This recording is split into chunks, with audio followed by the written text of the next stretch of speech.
Bonjour à tous et à toutes, je reviens avec vous aujourd'hui pour une nouvelle vidéo ASMR sur le thème des ruptures amoureuses. Si je reviens vers vous avec ce thème, c'est parce que ma précédente vidéo a suscité pas mal de réactions et m'a demandé de faire d'autres vidéos sur ce thème. Ça a pu en aider certains et certaines. J'ai eu quelques messages en commentaire et aussi en message privé. J'ai eu quelques questions, notamment pour savoir si je pouvais faire une story time sur mon ancienne relation amoureuse. Alors oui, je vous ferai une story time, mais je dois avouer qu'avec le temps, tout s'est un peu embrouillé dans ma tête et je pourrais dire éventuellement les sentiments et émotions que j'ai pu ressentir lors de ces années-là, mais pas l'histoire en elle-même du début à la fin. Déjà ça a été sur plusieurs années et en plus je n'ai pas tous les détails en tête.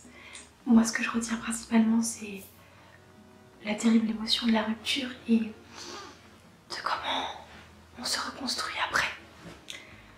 Alors il y avait aussi des vidéos conseils pour passer à autre chose. Donc je vais faire plusieurs vidéos sur les histoires d'amour si cela vous intéresse. C'est un sujet dont on sera tous à un moment donné normalement concernés dans notre vie. Et il faut s'y préparer.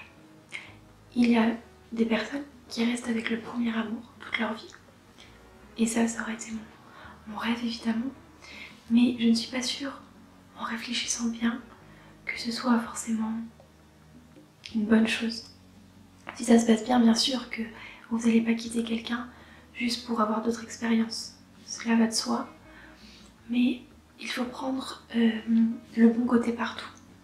C'est vrai qu'une rupture, ça vous fragilise énormément, mais ça vous apprend aussi beaucoup sur vous et ça permet au final de ne pas rester toute votre vie avec la même personne, donc de vivre des choses vraiment différentes. Quand vous vous séparez de quelqu'un, même si c'est pas du tout pour le début, c'est pas ça qui va vous soulager ou vous soutenir. Par la suite, vous prendrez du recul et vous comprendrez que ça va vous permettre de vivre tellement d'autres expériences, tellement d'autres schémas de vie. La vie, c'est vraiment une suite de circonstances et c'est toujours pour mener à meilleur. Il faut vraiment avoir confiance en ça. Si vous perdez quelque chose, vous retrouverez mieux après.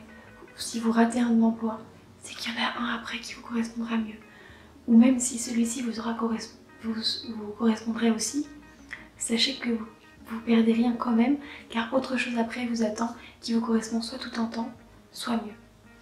Bon là on reste sur le sujet des ruptures amoureuses. Si vous venez de vous faire quitter, vous êtes encore sous le coup de la rupture, de la douleur, et vous êtes débordé par vos émotions. Vous pensez continuellement à lui ou à elle, parfois de manière obsédante. Vous n'acceptez pas cette douleur et les souvenirs pèsent lourd. Il faudra, je pense, beaucoup de temps si vous avez été vraiment amoureux et si c'est votre caractère d'être nostalgique. Après, il y a des gens qui foncent, qui s'oublient, qui vont tout droit, qui passent à autre chose. Mais là, je parle pour les gens comme moi qui ont du mal à passer à autre chose. C'est vraiment un souvenir qui va rester longtemps dans votre tête. Mais au fur et à mesure du temps, il y aura une journée où vous ne penserez plus à lui et une autre. Et après, vous reviendrez à ce souvenir. Et au fur et à mesure, ça se passera. Et après, il ressurgira dans votre tête que parce qu'il y a une odeur ou une mélancolie ou que ça va un peu moins bien dans vos vies. Mais ce sera des choses qui vont s'espacer de plus en plus. Alors, vous êtes partagé en ce moment entre l'envie de tout balader et l'instinct naturel de survie. La rupture amoureuse est une douleur, ou le chagrin amoureux, est une douleur tellement forte qu'on a vraiment l'impression que c'est mortel, qu'on ne passera pas à autre chose, qu'on va en mourir. C'est une douleur, le chagrin est une douleur physique qui vous prend aux tripes, c'est vraiment extrêmement fort. Et ça, il faut l'accepter et le comprendre. Et je pense qu'il faut le vivre. Si vous manquez d'appétit, vous manquez de sommeil, ça vous rend fragile et vulnérable. il peut vous arriver de tellement mal que vous craignez de jamais vous en sortir. La rupture du couple marque la fin d'un rêve et la désillusion est toujours trop brutale. Il faut savoir, il est très difficile de passer à autre chose. Quelle que soit la raison de votre rupture, infidélité, manque de communication, disputes quotidiennes, absence de sentiments, baisse de désir, la séparation est une des épreuves les plus douloureuses de la vie. Que vous avez été en couple, longtemps ou non, j'ai pu remarquer que c'est pas forcément mes plus longues relations qui ont fait le plus de dégâts. Parfois, c'est comme ça, on comprend pas, une relation nous met vraiment à terre, alors que d'autres, on passe très bien à côté. Ça c'est vraiment le hasard de la vie. Enfin, vous pouvez pas avoir le contrôle dessus. C'est pas parce que vous étiez un an avec cette personne que vous aurez moins de chagrin que si vous aviez resté 5 ans avec une autre, que vous avez très bien surmonté l'épreuve. Il faut savoir que cela touche quasiment tous les hommes et toutes les femmes. Et c'est rare ceux qui ne sont pas confrontés, à moins ceux qui n'ont pas été amoureux et ceux qui restent avec le premier amour.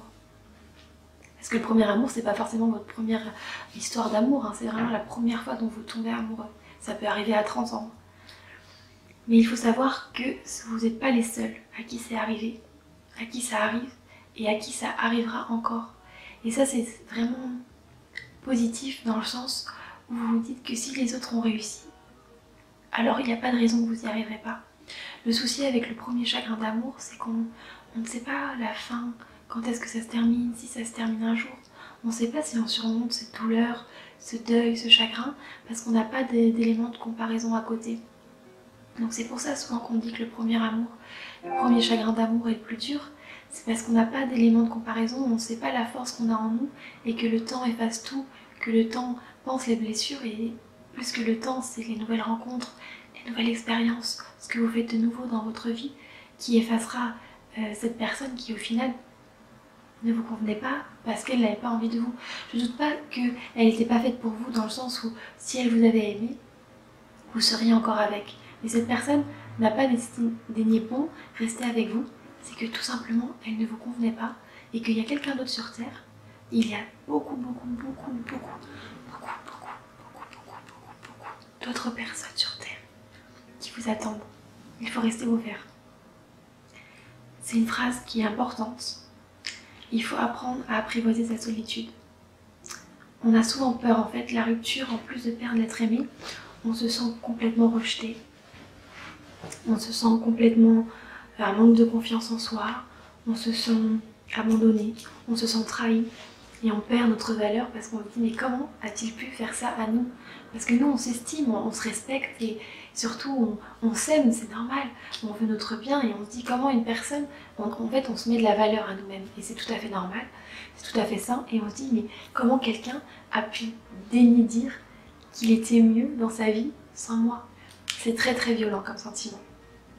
Donc là je suis en train de mettre en lumière toutes les phases que vous aurez. En fait il faut que vous compreniez que ça va être une phase très très dure dans votre vie, je peux pas vous mentir. Ça va être vraiment quelque chose de long, quelque chose de douloureux et quelque chose dont vous êtes obligé de passer par là. Mais si vous voulez des conseils, il faut savoir une chose qui est très importante. Dans la vie, il y a des événements négatifs. Que ce soit la maladie, la mort, les ruptures, il y a des éléments négatifs. Ou même les chicanes entre collègues ou les chicaneries entre amis, il y a des moments où on se sent mal. Mais un élément reste un élément. Un élément est neutre. C'est-à-dire que c'est vous qui choisissez les émotions que vous allez mettre dans cet événement. Je m'explique. La personne en face de vous vous dit c'est terminé entre nous, je ne veux plus de toi. L'information est neutre. Vous n'avez pas le choix, vous n'avez pas le contrôle dessus, vous n'avez pas le contrôle sur cet élément de la vie. Mais vous avez le contrôle de comment réagir face à cette information. Je ne dis pas qu'il ne faut pas passer par tous les éléments. La tristesse, la colère, la peur, l'abandon, le sentiment d'échec. Il faut passer par là parce que c'est pas bon de refouler ces émotions.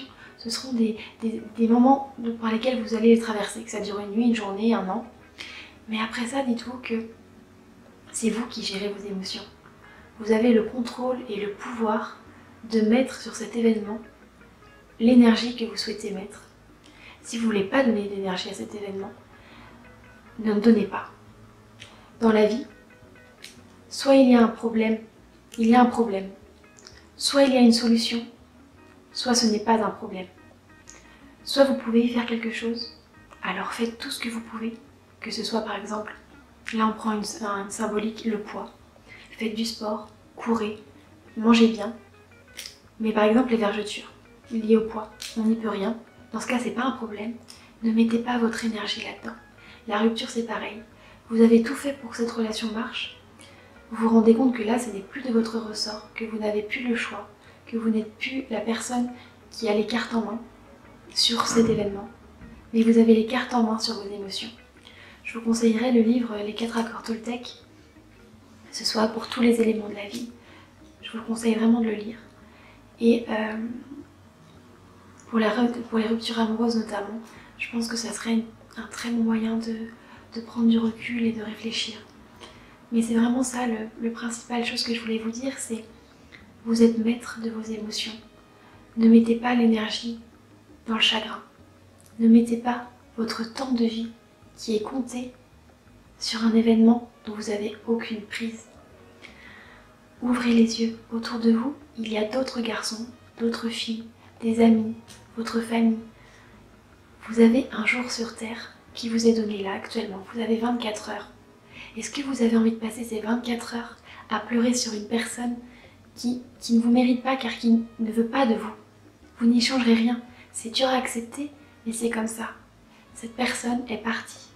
Maintenant, vous devez lever la tête, vous reconstruire et vous rendre compte des milliards de possibilités de vie géniales qu'il y a autour de vous.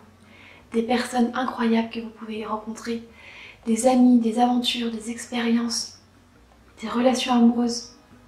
Vraiment, je vous conseille d'ouvrir les yeux et de dire « Mon temps de vie est précieux, ma vie est précieuse, je n'en perdrai pas une miette pour la donner à quelqu'un qui ne la mérite pas.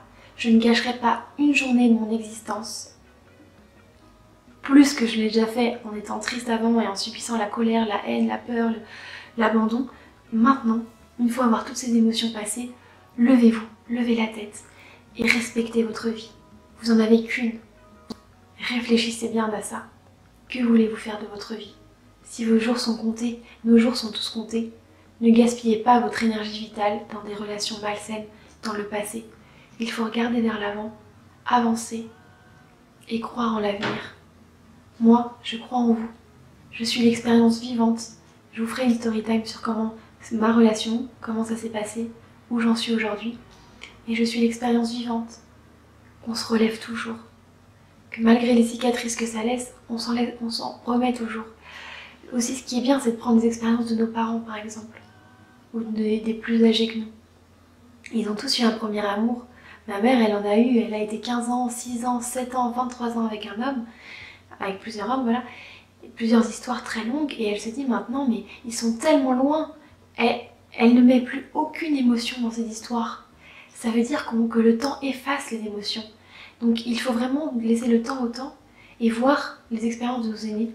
On a vu qu'eux, ils se sont relevés, ils ont passé 23 ans avec un homme, et maintenant ils sont complètement épanouis et heureux dans une relation avec quelqu'un d'autre. Si eux, ils ont réussi, si des milliards d'individus ont réussi, j'ai confiance en vous. J'ai confiance pour que vous y arrivez aussi. Je sais que c'est pas vraiment une vidéo conseil, mais là c'est vraiment une vidéo à cœur ouvert sur ce que je pense et ce que je pense de la rupture amoureuse. Donc je vais prochainement faire une vidéo sur les conseils un par un, comment se relever, et une vidéo story time sur mes relations amoureuses, car j'ai pas forcément fait les bons choix. Ce qu'il y a, c'est que moi j'ai très vite remplacé mes chagrins par d'autres garçons, d'autres femmes, par d'autres histoires, et en fait j'ai compris maintenant qu'il fallait prendre un temps pour se reconstruire, qu'il ne faut pas se jeter sur la première histoire venue. Ça marche, c'est vrai qu'il faut aussi, c'est sain. Si vous avez envie de faire la fête, de profiter, de recommencer une nouvelle histoire amoureuse, c'est bien. Mais ce qui est très important dans un premier temps, c'est de vous reconstruire vous-même, de vous aimer, de cicatriser et de vous respecter et d'accepter la situation. Le plus important dans tout ça, c'est d'accepter la situation. Parce que même si vous sortez avec quelqu'un d'autre, si au fond de vous, vous n'avez pas accepté cet échec amoureux, vous ne serez jamais guéri. Il faut faire un gros travail sur vous-même avant quoi que ce soit d'autre. En fait, vous pouvez faire en même temps. Vous pouvez avoir d'autres relations amoureuses, mais en parallèle, faites ce travail sur vous. Il ne faut pas vous lancer corps et âme dans une autre relation sans faire ce travail personnel. C'est vraiment très très important. C'est vraiment la clé. Il faut vous reprendre en main, réfléchir sur ce que vous voulez, ce que vous valez et ce que vous souhaitez faire de votre vie. Donc quelle énergie vous voulez mettre dans les aspects positifs et quelle énergie vous voulez mettre dans le négatif. Donc je vous fais un gros bisou et n'hésitez pas si vous avez des questions, parce que là je suis partie un peu dans tous les sens. Si vous avez des questions précises sur les ruptures amoureuses, sur l'amour, sur les couples, n'hésitez pas à me les poser en barre d'informations, en commentaire. Je ferai des vidéos sur ce sujet avec grand plaisir. Ciao ciao.